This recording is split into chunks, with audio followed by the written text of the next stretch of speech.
আমাকে এই কার্ডের মাল এখন আমরা পাচ্ছি না, মানে বলতে মাল নেই মাল নেই মাল নেই। মাল গেল কোন আমরা এইটা জানতে চাই, সঠিক বিচার চাই, তা না হলে জানতে দেবো না কারো। Family smart card, TCB card. দেখা যাচ্ছে আমাদের কার্ডটা তো মাল না দিলি, কার্ড না দিলি মাল যাচ্ছে, তাহলে আমার কার্ডের মালটা কনে গেল? আমি যে জোন কামাই করে সকালে এসে বসে রয়েছি, তাহলে আমার উপায় কি? হয় আমার জোনের টাকা দিক, না আমার মাল দিক। তারপরে মাইকিং করার দরকার কি? মাল যদি না দিবা কার্ডই থাকুন, আর মাইকিং করার দরকার কি? আমার মাল দিতেই হবে, বাধ্যতামূলক আমার মাল দিতেই হবে। মাল ডিলাররা বিক্রি করে খেয়ে ফেলেছে, এখন মাল দিতে পারছে না, আমাকে মাল দিয়ে যাচ্ছে হবে এই জায়গায়। আমরা 1-1.5 লোক আছি এখনো, আমাকে এই মাল বিক্রি করে খেয়ে ফেলেছে।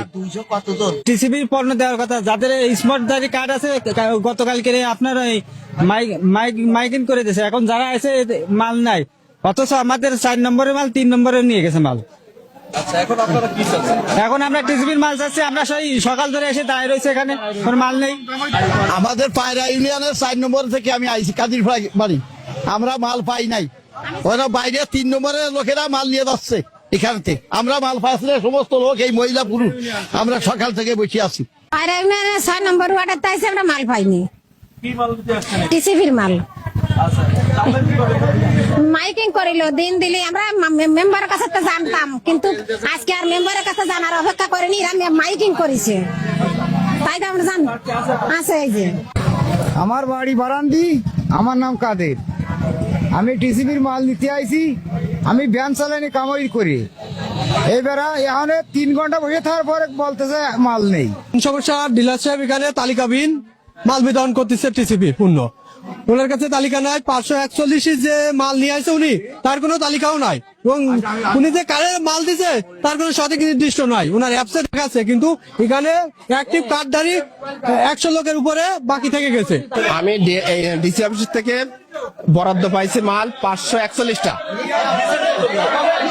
মাল দিছে 526টা পর্যন্ত দেওয়া হয়েছে, বাকি আছে 37টা। ভাই আমি দিব তো, এখন দিব 37টা মাল আমি দিব, আছে আমার এখানে আছে। আমি পাইছি, আমি বরাদ্দ পাইছি, এটা পরে অ্যাক্টিভেটেড হয়েছে নতুন করে, সেই মালগুলো ডিসি অফিস থেকে আমাকে দেয়নি, বরাদ্দ এখনো দেয়নি, এটা দেবে পরের মাসে। আমি মাল দিছি ডিসেম্বরের 11 তারিখে, যে কটা অ্যাক্টিভ হয়েছে 11-1-25 যেগুলো অ্যাক্টিভ হয়েছে, সেই মালগুলো আমাকে বরাদ্দ দিচ্ছে, আমি সেই মালগুলো নিয়ে আসছি। উনি বলছেন যে 752 টাকার অ্যাক্টিভ হয়েছে, কিন্তু উনি মাল পেয়েছেন 541টা, আমাকে যেটা বললেন। তারপর তো এই পরিস্থিতি আমি দেখছি, এখানে দেখছি মালামালে অসংখ্য, উনি কম আনছেন এটা স্বীকার করছেন, এবং বলছেন গোডাউনে আছে। আমি ওনাকে বলছি দ্রুত গোডাউন থেকে এনে এটা সমাধান করেন। হ্যাঁ অবশ্যই নিব, আমি অবশ্যই নিব। আমি এই বিষয়ে ইউনুসের সাথে কথা বলছি, ইউনুসের সাথে ফোনে কথা হয়েছে।